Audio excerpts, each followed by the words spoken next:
드리겠습니다.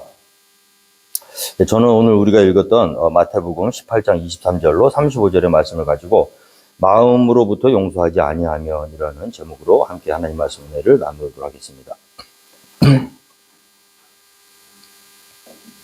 계속해서 우리가 천국 복음에 대해서 천국은 어떤 곳인가, 그리고 어떤 사람이 천국에 들어갈 수 있는가라는 그런 주제로 말씀을 계속 살펴보고 있는데, 믿음과 소망과 사랑은 이 세상 끝까지 함께 한다고 그랬죠.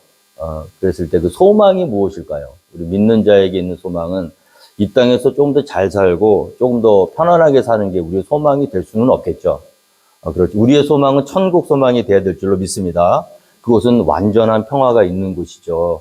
우리가 지난주에도 너무나 가슴 아픈 일들을 많이 겪었는데, 정말 가장 가까이에 있는 아는 분이 그런 어려움을 겪는 걸 제가 보면서, 우리의 인생이라는 게 정말 삶과 죽음의 경계가 정말 너무나 부질없이 느껴지더라고요. 오늘 내가 살았다고, 오늘 내가 건강하다고, 내일도 똑같이 나에게 그 삶이 오지 않을 수도 있다고, 우리가 그런 거 느낄 수가 있겠죠. 그래서 항상 평상시에 우리가 어떤 준비를 해야 되겠습니까? 오늘 밤 하나님께서 내 영혼을 부르셔도 내가 하나님 나라에 갈 수 있다. 그리고 그런 소망을 가지고 이렇게 살아가는 게 우리 믿는 자의 가져야 되는 소망인지 믿습니다. 그런 차원에서 오늘 예수님께서 또 천국에 대해서 우리에게 말씀해 주신 그 말씀을 한번 우리가 읽어볼 텐데요. 23절에 그러므로 천국은 그 종들과 결산하려 하던 어떤 임금과 같다. 천국에 들어가기 위해서는 필요한 게 결산입니다. 결산이 남은 거예요. 천국에 들어가기 위해서 청산해야 되는 일이 있습니다. 그래서 우리가 결산을 본 사람만 천국에 들어갈 수 있어요. 근데 그 결산이 어떤 결산입니까? 모든 사람이 다 그 결산대 앞에 서는 날이 온다는 거죠. 요한계시록 20장 12절에 보면요. 또 내가 보니 죽은 자들이 큰 자나 작은 자나 그 보좌 앞에 서 있는데 책들이 펴 있고 또 다른 책이 펴졌으니 곧 생명책이라. 죽은 자들이 자기 행위를 따라 책들에 기록된 대로 심판을 받으니. 할렐루야. 창세 이래로 예수님이 다시 오셔서 이 땅을 심판하실 그 마지막 심판 때까지 이 세상에 잠시 왔다 떠났던 모든 인간의 영혼은요, 이 마지막 날 결산날 크고 흰 보좌 앞에 앉아 계신 하나님 앞에 인디비주얼로 서는 날이 있다는 거예요. 우리가 항상 그것을 기억하면서 신앙생활 해야 될 줄 믿습니다. 우리가 그 결산할 날이 있다는 것. 그것은 우리 다른 사람과 함께 가는 게 아니라 한 사람 한 사람, 각자 자기 행위를 따라 내가 이 세상에서 살고 이 세상에서 행했던 그 모든 행위가 전부 하나도 빠짐없이 기록되어 있는 책이 펴져 있단 말이에요. 그리고 하나님이 크고 흰 보좌에 앉아 계시고, 그리고 거기에 피고인으로 서야 될 사람들이 바로 저와 여러분, 그 어떤 누구도 예외가 없다는 것입니다. 그래서 어떤 죽었다가 이렇게 살아난 사람들의 간증 비슷한 걸 이렇게 들어보면요. 그 순간 비행기나 이런 사고 이렇게 딱 왔을 때 그 짧은 순간에 1초도 안 되는 그 짧은 순간에 어렸을 때부터 우리가 기억하지 못한, 아기 때 기억 못 하잖아요. 근데 우리 인간의 뇌가요, 다 기억하고 있대요, 여러분. 우리가 지금 현재 우리가 사용하는 우리 인간의 뇌는요, 20%, 10%도 사용을 못 한다고 그러죠? 컴퓨터가 지금 AI가 굉장히 발달했다고 하지만, 우리 인간이 제대로 머리를 활용하면 컴퓨터 AI 따위가 우리를 따라올 수 없습니다. 하나님이 그렇게 만드신 거예요. 다 기억.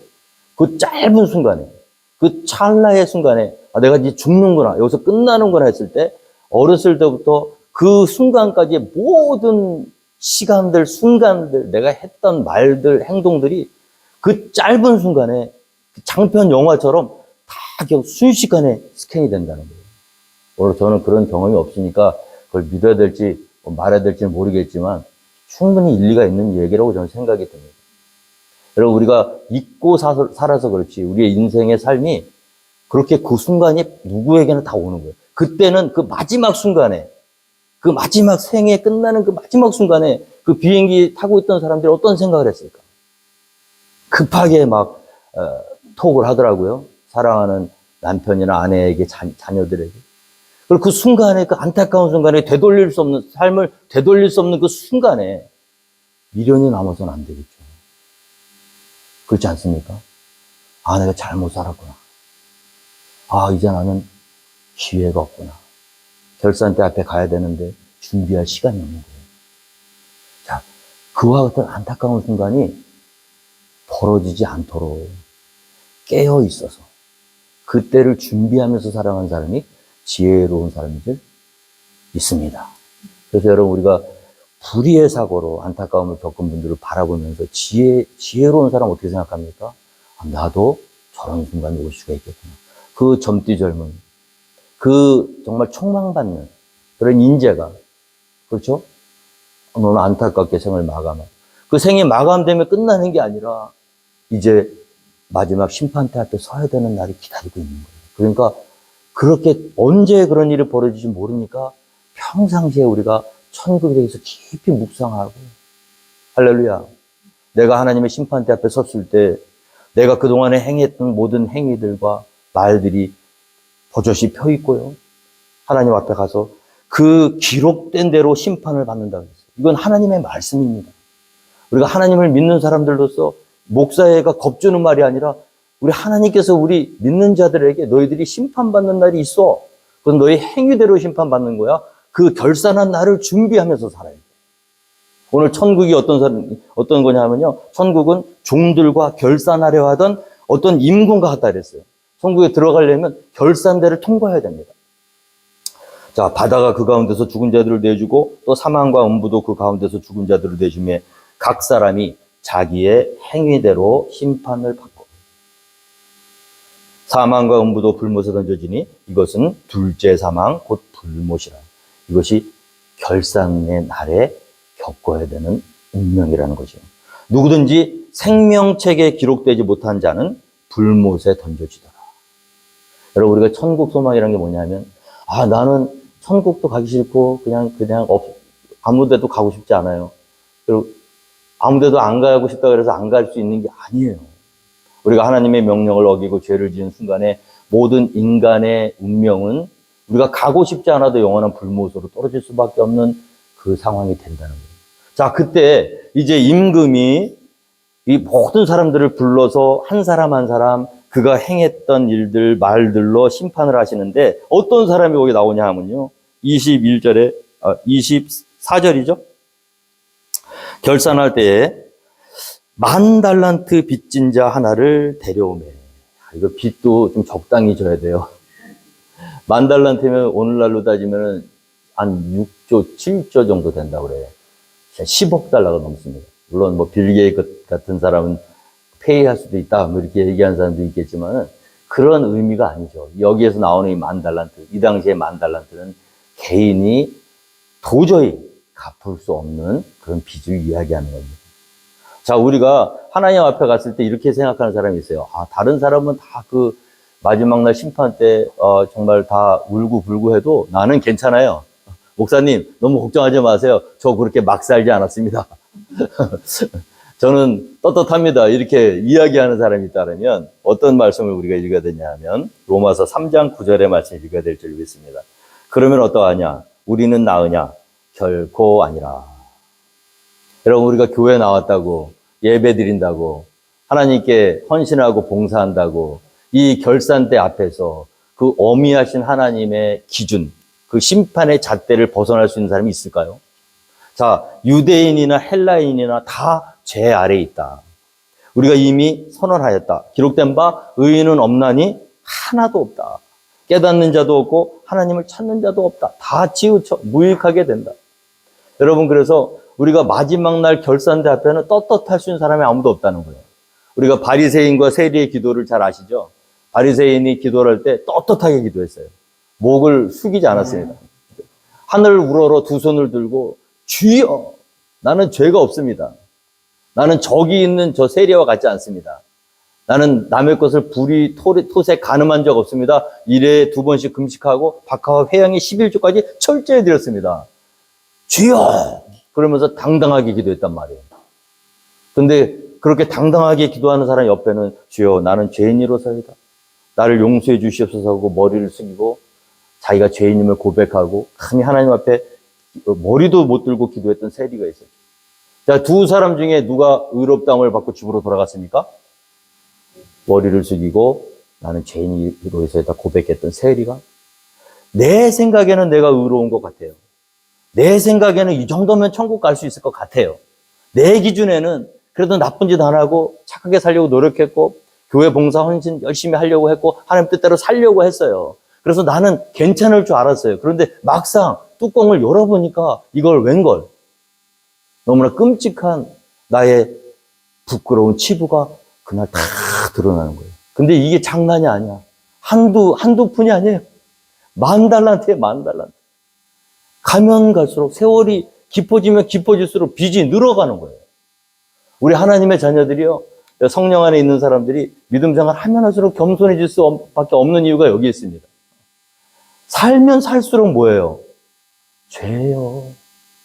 우리가 여기에서 멀쩡히 나와서 예배드리고 말씀 듣고 돌아서면 나가면 또 어떡하십니까? 또 마음으로 죄짓고 입술로 죄짓고 남 미워하고 세상 가운데 세상 방법대로 정죄하고 따라가고 수도 없이 쌓여가는 게 누적돼 가는 게 우리의 죄라는 얘기예요. 시간이 지나면 지날수록 더 나아져야 되는데 시간이 지날수록 우리한테 불리해요. 도저히 갚을 수가 없어요. 우리가 착한 행위, 선한 행위로 우리의 죄를 탕감해 보려고 열심히 노력했는데 벌어들이는 건 조금인데 나가는 게 너무 많은 거야. 우리가 의로운 일을 행한 것보다 우리가 하나님 앞에서 책망받을 일이 너무 커요. 이것이 시간이 지날수록 더 커지는 거예요. 그러니까 어떻게 합니까? 자연스럽게 점점 더 머리가 숙여져요. 괜찮은 사람인 줄 알았거든요. 근데 말씀을 듣고 계속 말씀 안에 깊이 묵상하고 내 자신을 말씀의 거울에 비춰보고 하니까 이게 끔찍한 거예요. 멀리 있을 때는 내 빛이 내 안에 있는 죄가 보이지 않았어요. 참빛이 멀리 있을 때는 내가 괜찮은 사람 같아. 그러나 그 진리 대신 참빛 대신 예수님 앞에 가까이 가면 갈수록 아이러니하게도 나의 속에 있는 내가 그동안 잊어버리고 살았던 끔찍한 죄성이 점점 더 밝은 빛 가운데 가까워지면서 드러나기 시작합니다. 그래서 사도 바울이 뭐라고 고백했습니까? 내가 죄인 중에 괴수다. 그가 말년에 한 얘기예요.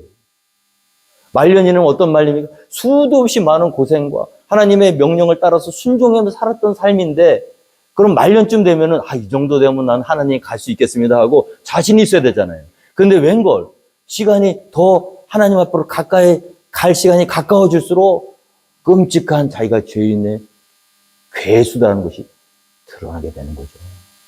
여러분 사도 바울이 이 정도인데 우리는 어떨까요? 10,000달란트 빚진 자 우리가 손가락질해도 어떻게 하다가 이렇게 엉망으로 살았어? 아니 적당히 좀 죄도 적당히 짓고 탕감 받을 만큼 져야지 10,000달란트나 빚죠? 야, 이 사람은 인간 말종이야. 나랑은 달라. 그럴까요? 우리가 하나님 앞에 갔을 때 한 50데나리온 100데나리온 정도 있겠지 하고 딱 뚜껑을 열어봤는데 100,000달란트다 너는. 그런 얘기가 안 나올래? 라는 보장이 없는 거예요. 그러니까 이 말씀은요, 천국이 들어가려면 하나님과 결산을 해야 되는데 내 죄가 얼만큼 되는가. 우리 자신을 돌아보는 이 말씀이 오늘 주님께서 우리에게 주신 이유가 오늘 읽지는 않았지만 베드로 때문입니다. 베드로가 21절에 뭐라 그랬냐면요. 베드로가 나와 이르되 주여 형제가 내게 죄를 범하면 몇 번이나 용서하여 주리까? 7번까지 하면 되겠습니까? 여러분 이 당시에 유대의 그 종교법에 보면 3번에 용서해 주면 돼요. 3번만 해도. 우리나라 속담에도 참을인자 3번이면 살인을 면한다 그랬어요. 3번 참기 어렵습니다. 우리는 한 번도 못 참아요, 솔직히. 누구를 한 번 용서한다? 대단한 사람이에요. 2번? 정말 대단해. 3번 정도 용서하면 이미 그 사람은 성인입니다, 성인. 그러니까 베드로가 그러는 거예요. 아니, 맨날 용서하라 그러고 사랑하라 그러는데 같은 죄를 계속 지면서 나를 계속 힘들게 하는 사람이 공동체에 있다면 도대체 얼마큼까지 그 사람을 참아줘야 됩니까? 내 남편이, 내 아내가, 아니, 도저히 변할 기미가 안 보이고, 살면 살수록 정말 힘들게 그렇게 하는데, 어느 때까지 내가 그 사람을 참고 용서해야 되겠습니까? 물어보는 거예요. 그래서 3번에 한 4번 더해서 7은 완전수 아닙니까? 7번까지 하면 되겠지 하고 7번 딱 하니까 주님이 뭐라 하시냐면 예수께서 이르시되 내게 이르노니 7번뿐 아니라 7번을 70번까지라도 할지니라. 할렐루야. 77이 449. 그래서 490번. 자, 그 다음에 하신 말씀이 천국은 종들과 결산하려는 어떤 인간과 같다는 말씀이 나온 거예요. 무슨 연관이 있을까요? 우리가 믿음 생활합니다. 하나님이 용서하라 그랬어요. 사랑하라 그랬어요. 그러니까 용서해야지, 사랑해야지. 그래서 얼만큼까지 남을 용서하고 얼만큼까지 사랑하면 주님 기준에 맞습니까? 하고 베드로가 물어본 거예요. 근데 우리 주님께서는 그 대답을 끝내시고 바로 얘기하신 게 뭐냐면 천국은 그 종들과 결산하려는 어떤 인간과 같은데 그 종들이 결산할 종을 하나 데려왔는데 그가 10,000달란트를 빚진 자다는 거예요. 자, 그러면서 계속 이어지는 말이 그 사람이 갚을 게 없다는 거예요. 자, 그러니까 우리는 다른 사람을 용서해 주어야 되는 입장이라고 생각을 하면서 물어본 거잖아요.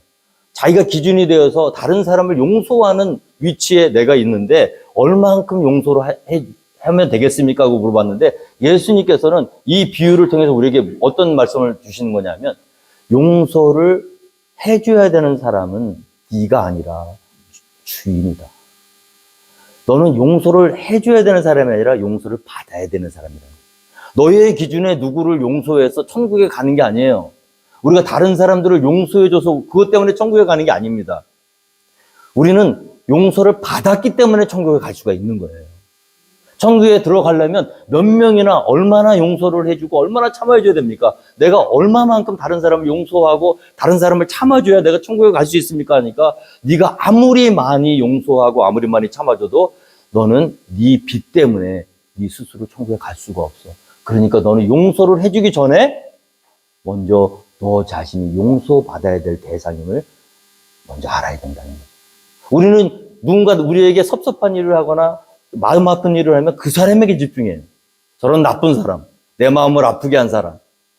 그 사람이 나쁜 사람이고 나는 선한 사람이라고 착각을 하고 내 기준으로 그 사람을 용서해 줄 것인가 말 것인가 결정하거든요. 자, 지금 그러고 있는 베드로에게 야, 베드로야, 네가 뭘 착각했어. 마지막 날 결산 때 너도 하나님 앞에 설 텐데 너는 남을 용서하기 전에 먼저 네가 용서받아야 될 죄인이 너 먼저 알아야 돼. 그러면서 10,000달란트 비유의 그 종을 이야기하는 거예요. 갚을 것이 없어요. 자, 그래서 주인이 어떻게 합니까? 25절입니다. 갚을 것이 없는지라 주인이 명하여 그 몸과 아내와 자식들과 모든 소유를 다 팔아 갚게 하라 하니. 여러분, 하나님은 사랑의 하나님이십니다. 믿으십니까? 그런데 또한 공의의 하나님이세요. 우리가 하나님, 사랑의 하나님만 이야기하면 공의의 하나님을 놓치기 쉽거든요. 그런데 사랑의 하나님이 되시기 위해서는요, 반드시 필요한 게 뭐냐면 공의의 하나님이세요. 하나님의 은혜가 되기 위해서는요, 그 은혜를 받을 수밖에 없는 우리의 어쩔 수 없는 연약함, 그것을 인정하고 주님 앞에 고백하는 게 우선이라는 거죠. 그 마지막 날 결산 때 여러분 이 주인이 그냥 용서해 줄 수도 있잖아요. 사랑의 하나님이시니까, 은혜의 하나님이시니까 너 갚을 거 없냐? 그래, 됐어. 이번 생은 네가 그래, 내가 용서해 줄게. 없었던 일로 해. 그러시면 되잖아요. 근데 어떻게 했어요? 그렇게 안 했어요. 그 종에게 이르되 어떻게 했습니까? 명하여 그 몸과 아내와 자식들과 모든 소유를 다 팔아 갚게 하라. 여러분, 마지막 날 결산 때는요, 하나님이 용서해 주시지 않아요. 그 마지막 심판에는 하나님이 그때는 결산하기로 작정하셨기 때문에 그때에는 반드시 우리의 연약함과 우리의 허물을 하나님께서 원하시고 심판하시는 분이 하나님이시라는 거예요. 그냥 용서해 주면 좋겠는데, 그런데 어떻게 해요? 다 갚으라는 거예요.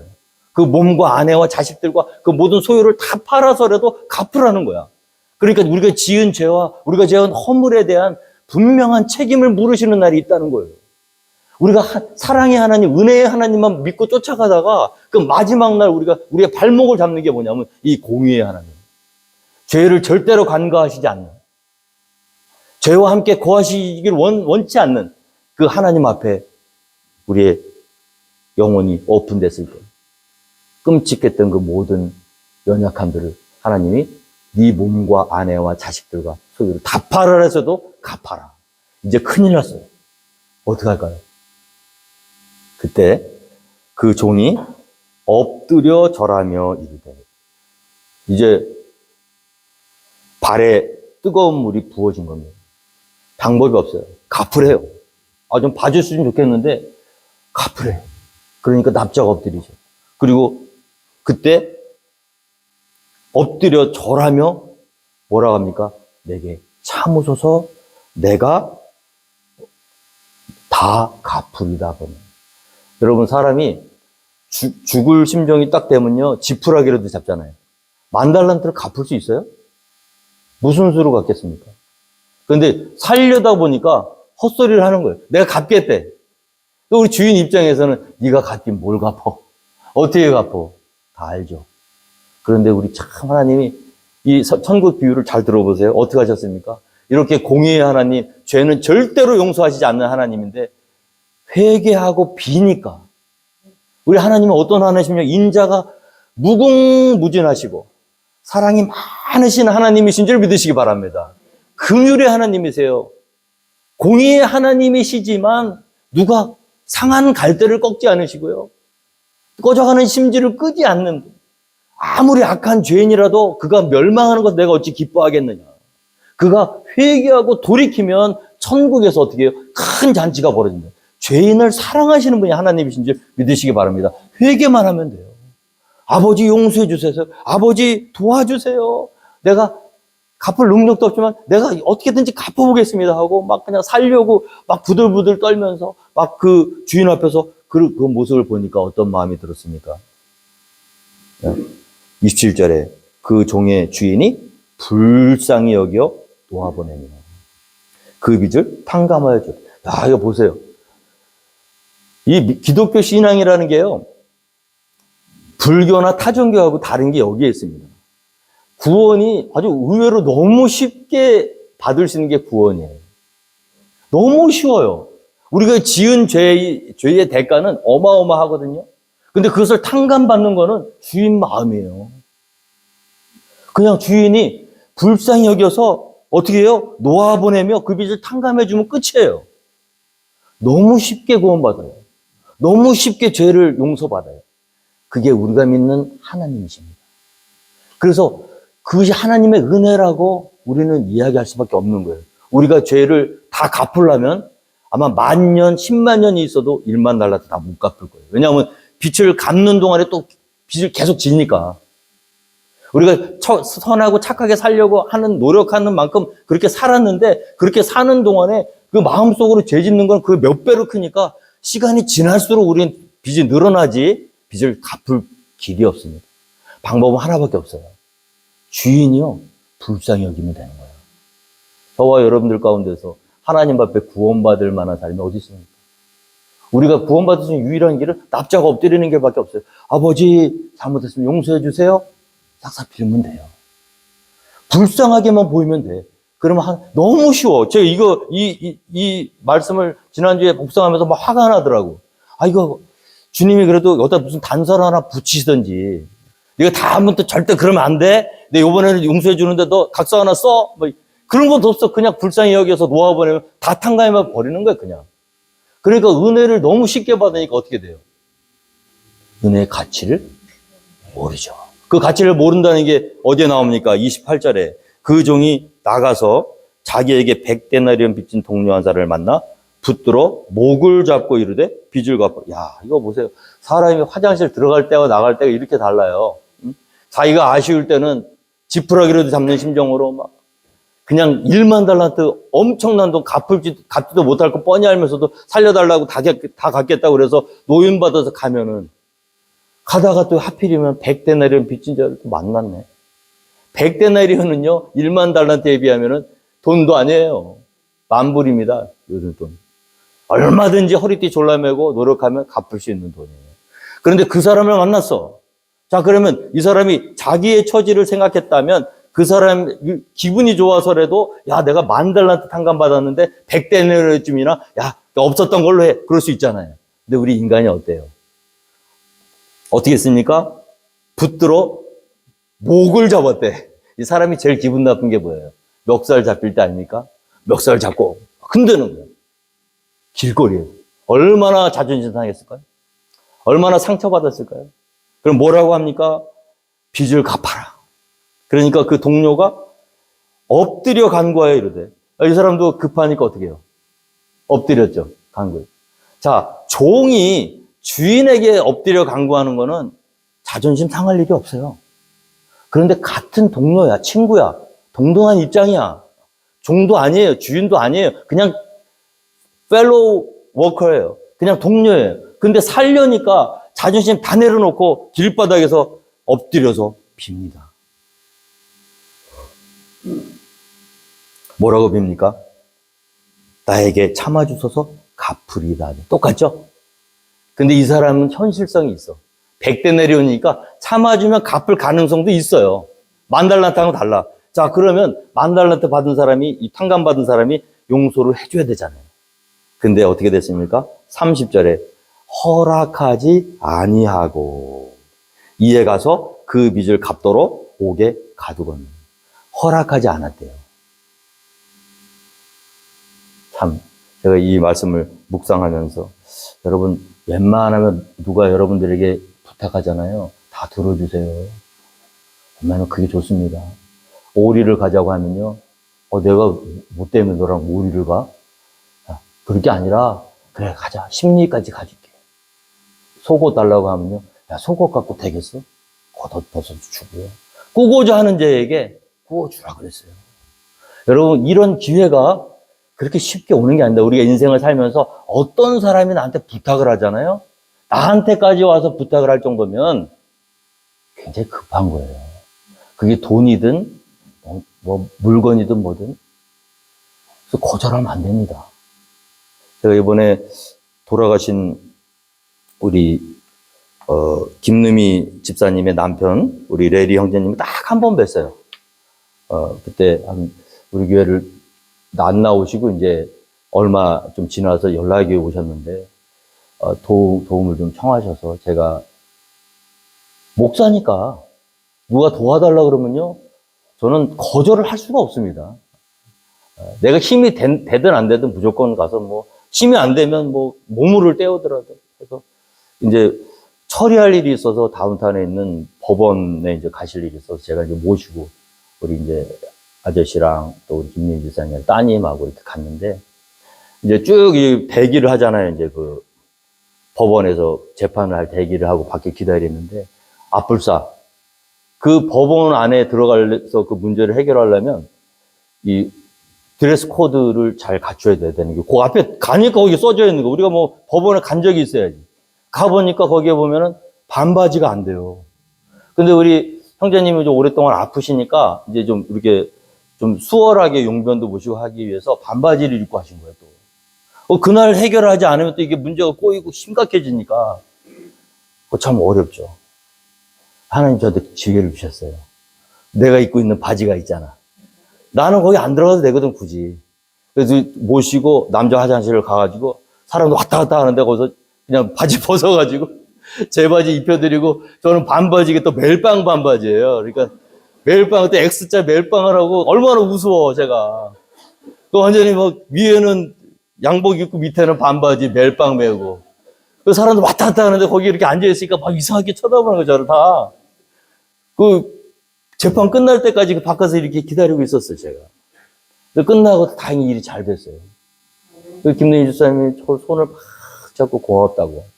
아저씨도요, 막 화가 나셔서 막 그랬었는데, 저를 보고, 마음이 많이 풀리셨대요. 제가 그분을 오늘 이번에 돌아가셨다고 하고 가장 먼저 떠오르는 게 그때 내가 정말 잘했다. 만약에 내가 그때 바쁘다고 했거나 아니면 목사가 어떻게 반바지 입고 멜빵 메고 거기에 앉아있냐 아는 사람 그래도 거절했다면 어떻게 했을까? 돌아가셨잖아요. 여러분들에게도 누가 와서 이렇게 얘기하고 부탁하면요 웬만하면 들어주세요. 우리가 천년 만년 사는 거 아니에요. 오죽하면 나한테까지 와서 부탁을 하겠어요. 돈이 되면 많은 돈을 우리가 줄 수는 없잖아요. 1,000만 원 빌려달라고 그러면요. 한 100만 원 주고 안 갚아도 된다. 그렇게 하면 돼요. 그래서 오늘 보세요. 이 사람 보세요. 자기는 그렇게 탕감을 받고 나왔는데 허락하지 아니었단 말이에요. 허락하지.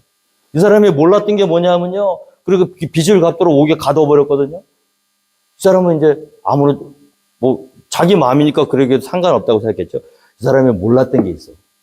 천국에 들어가려면 우리가 하나님 앞에 티켓 받아야 됩니다.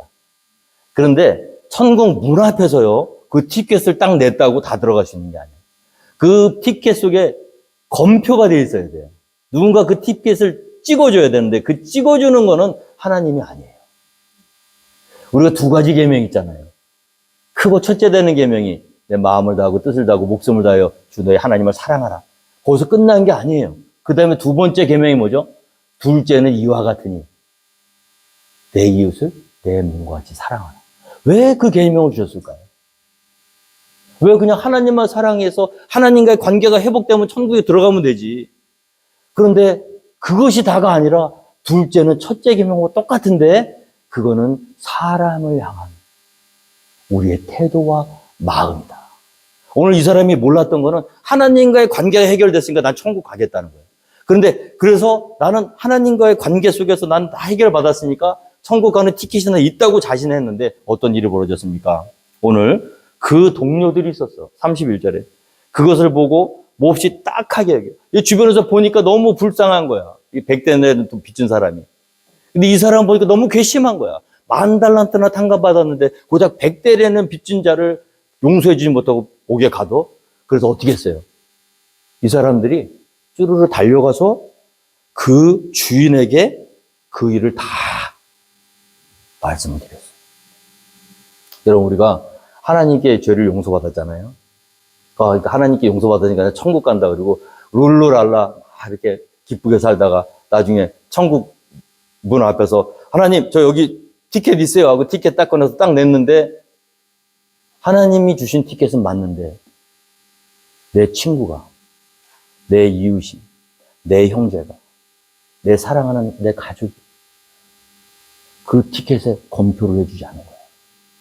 하나님 보세요.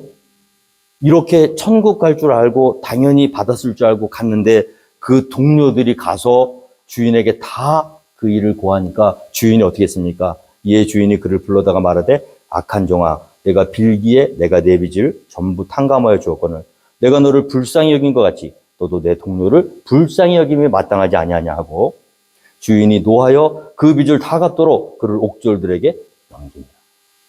이게 남아있었다. 여러분 다 천국 가고 싶으시죠? 하나님에게 잘 보이시기 바랍니다.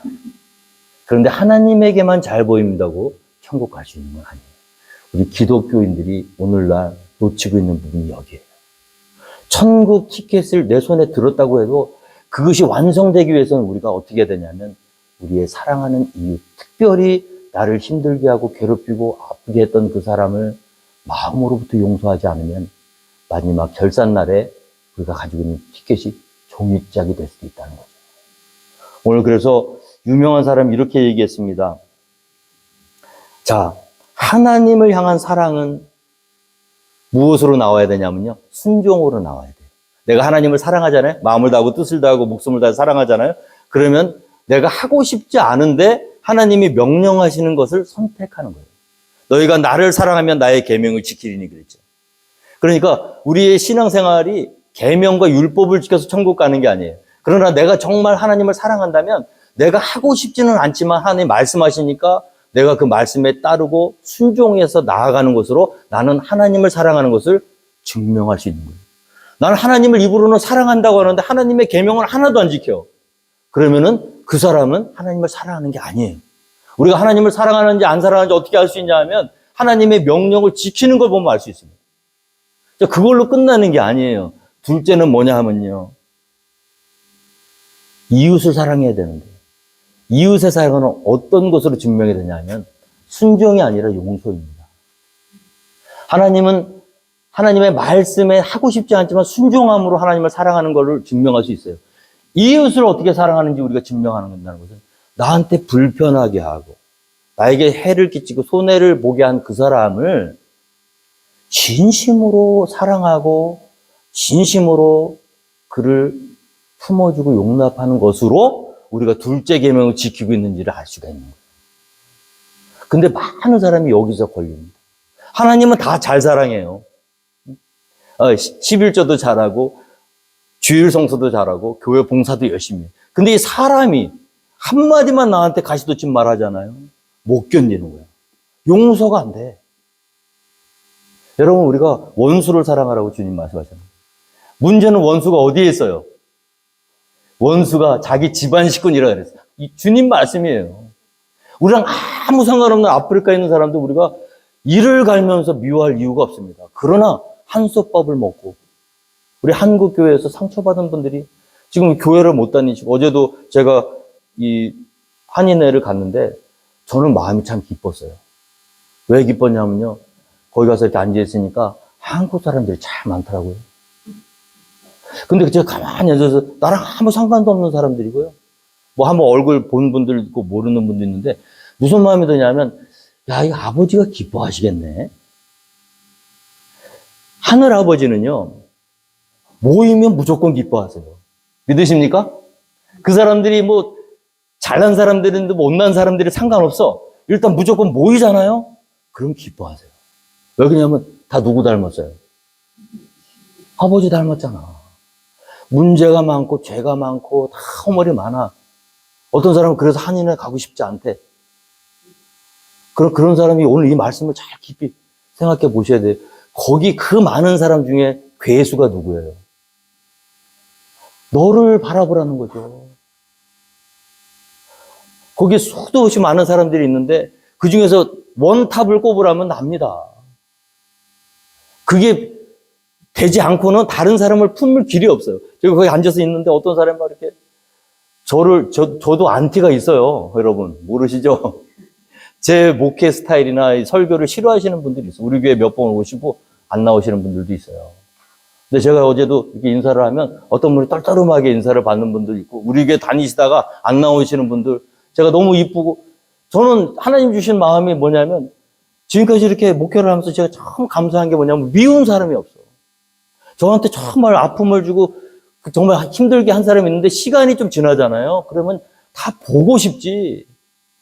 그래서 클락스빌을 돌아다녀도 누구를 어디서 만나도 저는요, 자신은 있어. 왜 그러냐면 사람들이 다 보고 싶고 불쌍하게 느껴지니까. 그래서 어제도 막 반갑게 몇 분 인사했는데 어떤 분은 제가 3번을 인사했는데 인사를 안 받으시더라고요. 근데 제가 그분이 미운 게 아니에요. 미운 게 하나도 안 미워. 안타깝기만 해요. 아무것도 아니거든요. 그거 뭐라고. 아무것도 아니에요. 10,000달란트에 비하면 우리가 50데나리온, 100데나리온. 여러분, 우리가 좀 마음을 넓게 가집시다. 땅에서 아웅다웅할 게 아니라 한 차원만, 한 발만 뒤로 물러서서 이 아버지의 사랑, 아버지의 은혜. 우리 어니스트 해밍웨이 유명한 미국이 낳은 세계적인 작가죠. 그분이 쓴 세계의 수도라는 이 단편 소설에 보면요, 스페인의 어떤 아버지가 아들하고 크게 다퉜다는 거예요. 아들이 집을 나갔어. 몇 달이 지났는데 아버지가 너무 보고 싶은 거예요. 근데 이 아들을 찾을 길이 없어. 그래가지고 이제 마드리드 시내, 거기 마드리드가 그 스페인의 도시 아닙니까? 거기에서 이제 광고를 낸 거예요. 아들 이름이 파코예요, 파코. 근데 이 파코가 스페인에서는요, 철수, 영희, 이런 이름이 너무 흔한 이름, 미국으로 따지면 좌안이에요. 근데 뭐라고 신문에 광고를 냈냐면, 파코야, 돌아와라. 너무 보고 싶다. 만약 네가 이 광고를 보고 아버지 집에 올 마음이 있다면, 내일 12시에 스페인 마드리드 있는 광장에 큰 시계탑 밑으로 와라. 내가 거기 나가 있을게. 사랑하는 아들아, 난 너를 다 용서했다. 한 줄 딱 썼거든요. 그래서 그 다음날 아빠가 그 시계탑 보러 갔답니다. 그랬더니 800명의 파코가 와 있더래요. 그거 보고 스페인 구석구석에서 아버지 때문에 상처받고, 가정에서 불화하고, 용서하지 못하고, 관계를 매듭짓지 못했던 그 아들들이 그만큼 아버지 품이 그립고, 용서가 그립고, 화해가 그리워서 그거 보고 소망을 가지고 왔다는 거예요. 여러분, 저는요, 우리 교회가 오늘날 광고를 좀 냈으면 좋겠어요. 클락스빌에다가. 우리 한인들에게다. 아무개 씨, 너무 보고 싶습니다. 여기 지금 안 보이시는 분들이 너무 많아요. 아버지는 그분들 언제 들어와도 언제든지 환영입니다. 근데 우리가 문제예요. 들어오면 곱게 안 봐. 또 다시는 안 그러, 나갈 때 어떻게 하고 나갔어? 여기 앉아봐요. 다시는 그런 짓 안 할 각서 쓰고 다닐려면 다녀. 누가 오겠어? 저를 한번 보세요. 그렇게 한번 하나님 앞에 제가 나가면 하나님 앞에서 그렇게 해야 용서를 받는다라면 용서 받겠습니까? 우리는 다 조건 없이 용서 받아놓고, 아니, 고작 그 말 한마디, 조금 그 마음에 좀 상처를 좀 줬다고 그래서, 어떻게 그렇게 강팍하게, 그러면 안 되겠죠. 오늘 우리가 정말 하나님 앞에서 기도해야 될 줄로 믿습니다. 향나무는요, 자신을 넘어뜨리기 위해서 자기를 찍고 있는 도끼 아래도요, 향을 묻힌대요. 멋있죠? 자기를 죽이려고 나를 시퍼렇게 세워가지고 퍽퍽 찍는 그 도끼에게 향을 묻혀주고 있다. 여러분, 사람이 언제 변화됩니까? 예수님이 십자가에서 죽으시면서요, 자기의 옆구리를 창으로 후벼 파는 사람들을 향해서 이 저주받을 인간의 나쁜 사람들을 얘기하니, 자기를 죽이고 있는데 아버지께 기도하는 거야. 아버지요, 저들의 죄를 사하소서. 자신들이 하는 일이 무엇인지 모릅니다. 자기를 찍어 넘기려는 도끼에게 그리스도의 향기를 묻히니까, 그 쿼바디스라는 영화 보세요. 그 노마 병정이 돌아가가지고 집에서 곰곰이 생각하잖아. 이건 뭐지? 이런 사람, 이 세상에 어떻게 이런 일이 있을 수 있지? 회개하잖아요. 오늘 우리가 능력이 없는 이유는 어디 있습니까? 하나님 앞에 그 큰 은혜를 받아서 다 용서받았는데, 다른 사람, 나를 찍고 있는 그 사람에게도 예수님의 사랑으로 마음을 다해서 그를 용서하지 못했기 때문에 사람들이 하나님의 사랑을 우리를 통해서 경험하지 못하는 거예요. 오늘 저는 우리 포켓볼 하나님 교회가 잘난 교회가 되기를 원치 않습니다. 우리가 잘나면 얼마나 잘나겠어요. 그냥 받아만 주세요. 그냥 품어만 주세요. 다 너무 불쌍하잖아요. 어제 제가 한인회 갔는데 다 불쌍해. 너무 불쌍해. 이렇게 불쌍한지. 그게 보여야 돼요.